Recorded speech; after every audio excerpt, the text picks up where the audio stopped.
Megawati kembali murka ke Purbaya karena Purbaya memilih mendengarkan tuntutan rakyat dibanding mendengarkan DPR yang menjadi wakil rakyat. Jangan main-main dengan Menteri Keuangan. Tapi ini kan semua untuk sesuatu yang positif. Kalau yang positif boleh main kasar. Kalau negatif nggak boleh. Kau Purbaya, sekelas presiden saja bisa dilengserkan jika tak sejalan dengan DPR. Apalagi hanya kamu Purbaya yang hanya seorang menteri. Ngeri bosku ya. Nih buka gigi kelima nih ya.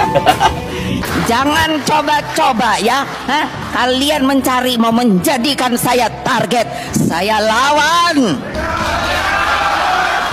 Turun tangan ya, karena sudah tidak ada yang bisa menghalangi Pak Purbaya ya. Karena Pak Purbaya ini balik lagi, tanggung jawabnya cuma ke satu ya, ke Presiden RI ya, tanggung jawab dia, bukan ke partai politik, bukan ke DPR ya. Dia hanya backingannya Pak Prabowo ya, RI 1. Menteri Keuangan kuat sekarang. Kalau menteri lain nggak mau nurut kita, masukan dari kita potong anggarannya. Atau nggak usah dipotong, nggak ditransfer aja. Untuk kebaikan biar aja. Saya udah lapor ke Presiden, Pak, kita buat ini. Oh bagus, jalanin.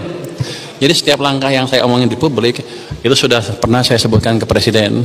Kalau ada apa-apa tolong Pak Prabowo, ini Pak Purbaya dijaga ya, karena memang sudah mulai diserang oleh pejabat-pejabat korup, pejabat-pejabat yang nggak suka dengan gaya Pak Purbaya yang memang menurut saya itu sangat-sangat bagus ya, sangat-sangat pastes gitu loh ya. Jadi kayak Ahok zaman dulu, cuman Pak Purbaya ini lebih pintar dan dia itu lebih bisa mengimbangi, kayak misalkan serius ditanggapi dengan bercanda tapi serius kayak gitu loh ya. Saya senang banget gayanya Pak Purbaya nih ya.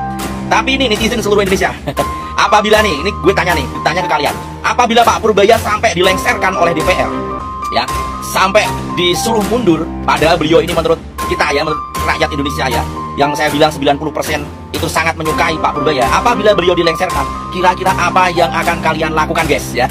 Apakah kalian akan demo besar-besaran lagi di depan gedung DPR? Apakah akan ada demo besar-besaran lagi sampai beberapa hari, sampai adanya penjarahan jilid 2? Dan kalian sudah menarget apa belum kira-kira? Siapa aja yang menjadi inceran ya, tuh ya. Jangan aneh-aneh loh DPR sama partai politik yang nggak suka sama Pak Purbaya. Pak Purbaya ini memang tidak berasal dari partai politik, makanya beliau bisa independen ya. Tanggung jawab beliau tidak ke ketua parpol ya, bukan ketua parpol lagi, tapi ke RI 1 ya. Yuk kawal terus Pak Purbaya, suarakan terus untuk kebenaran, untuk Indonesia sejahtera. Jangan sampai Pak Purbaya ini menjadi korban ya, atau menjadi korban fitnah. Kita harus kawal terus. Kita yakin Pak Purbaya ini orang baik, akan membawa Indonesia lebih sejahtera lagi untuk anak turun kita ke depan ya. Kita mulai berantas mafia-mafia dan para koruptor agar Indonesia ini bisa menjadi negara maju, negara sejahtera. Wassalamualaikum warahmatullahi wabarakatuh. Jangan lupa share video ini. Kalau ada parpol, anggota DPR ataupun yang menghalangi Pak Purbaya, kita siap sikat bersama-sama. Wassalamualaikum warahmatullahi wabarakatuh.